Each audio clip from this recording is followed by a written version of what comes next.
ନମସ୍କାର ସାଙ୍ଗମାନେ। ଏମିତି ଅନେକ କବିତା କେବେ ବସି ବସି ଲେଖିଦେଇଛି, କିନ୍ତୁ ତା ଭିତରୁ ଗୋଟିଏ କବିତା ଯାହା କେବଳ ଜୀବନଟା ଗୋଟେ ପାଣି ଫୋଟକା ବୋଲି ଦର୍ଶାଇବ, ସେ କବିତା ମୁଁ ପଠନ କରିବାକୁ ଚାହୁଁଛି। କବିତାର ନାମ ହେଉଛି ପାଣି ଫୋଟକାର ଜୀବନ। ଅହେତୁକ ସ୍ୱପ୍ନ, ତା ମଧ୍ୟରେ ବାଧାର ବାଦଲ। କେବେ ଶୋଇ ରହି ଆଖି ଖୋଲିଯାଏ, ଆଉ କେବେ ଶୋଇବାକୁ ଆପଣା ବନାଏ। ଏ ପିଠିର ପଞ୍ଜରା ଯେବେ ହାଡ଼ହୀନ ହୁଏ, ତତ୍ପର ଚଞ୍ଚଳ ମନ ବି ଆଶାହୀନ ହୁଏ।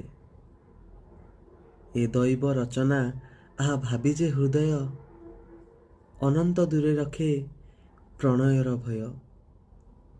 ଏଠି ପାଣି ଫୋଟକାର ଜୀବନ ସୁଅରେ, କି କରିବ ଭୟ ସଙ୍ଗେ, କି ଯିବ ତୋ ଲୁହରେ।